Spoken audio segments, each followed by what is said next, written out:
What's up, fight fans? This is Kurtaville with Counterpunch Boxing News, and I have some new news concerning Eddie Hearn, Anthony Joshua, Dillian, the body snatcher Whyte. Get this. Eddie Hearn has now insisted that Anthony Joshua will fight again in August and said that he wants to make the Dillian Whyte rematch, regardless of whether or not AJ first finalizes a deal to fight Deontay Wilder in Saudi Arabia in December. And let me counterpunch. I'm not surprised, but then yet I'm not excited, okay? And the way it was worded by Eddie Hearn, that he insisted that Anthony Joshua fight Dillian Whyte in August, I don't like those wordings, because it seems like to me that it's like, hey, this is what I need you to do versus what I want you to do. It's a difference, right? So, you know, it goes against the credo of Eddie Hearn saying that I work for the fighters besides those fighters working for me.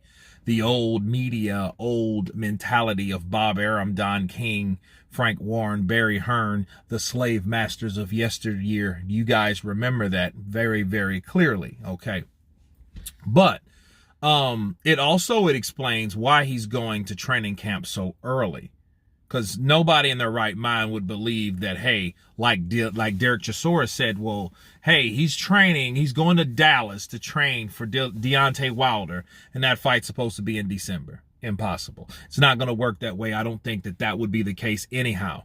So it would make sense, and it would fill in a slot of, okay, hey, June, July, cool, nice, sturdy performance, nice full training camp with the new trainer. You know, I like the idea because it's 3 fights, okay, this year. Franklin, Whyte, Wilder, right? So it goes along with the itinerary also with the zone. So it kills 2 birds with 1 stone. It gets him more inclined, more in depth with his trainer, and it fulfills the DAZN itinerary that DAZN wanted him to do from the get-go. They don't have any problem with him fighting in December, but hey, he said, and he told us, or we were expecting 3 fights. So there you go. So if he fights Dillian Whyte, that would fill that slot. That would give him everything he needed, so people can stop pissing, people can stop moaning. No, okay? So I think at the end of the day, Anthony Joshua takes on Dillian Whyte. Guess what? That's still a very dangerous fight. Why? To me, thinking of Dillian Whyte and Anthony Joshua is like thinking of Manny Pacquiao and Juan Manuel Marquez. Okay, you guys remember how that went down. Manny, in 2012, lost to Timothy Bradley. No problem. Another loss. People thought he won anyway. He moves on. No rematch with Bradley, not yet. So he then goes and fights Juan Manuel Marquez once again, and what happens? He gets knocked out cold. Then he has to sit on the bench for a whole calendar year. Meanwhile, you know, Floyd, Money Mayweather sent meme after meme after meme, and he was happy, you know, as the happiest man alive, right? So, in other words, people, saying all that to say this is a dangerous fight for him. Also based on the way he fought Jermaine Franklin, okay?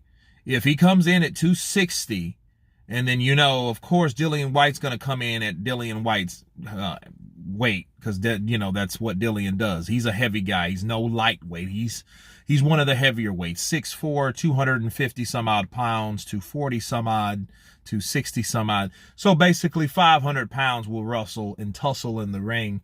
And we don't really know an outcome, because Anthony Joshua, he's working on, you know, the jab and grab style, working the body, working on what Derek James wants him to do. But then again, Dillian Whyte has the left hook. He caught Anthony Joshua with the left hook. So did Andy Ruiz. Okay, so they both caught this man with a left hook. The only difference was Andy caught him right in the temple shot. So you could say that Dillian Whyte can't take shots either, but that's fine. He's still a live dog.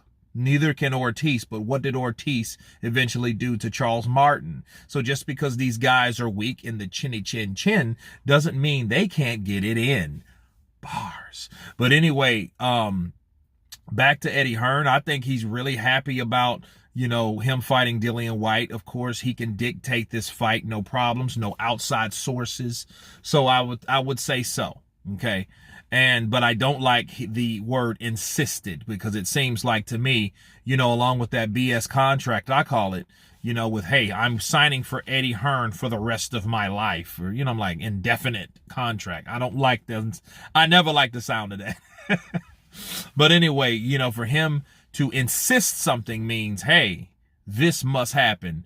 And, I don't really know how to feel about that, so to speak. But anyway, you guys tell me what you think of Eddie Hearn insisting that Anthony Joshua will fight Dillian Whyte August. Of course, please subscribe. And you guys been Counterpunch. Peace.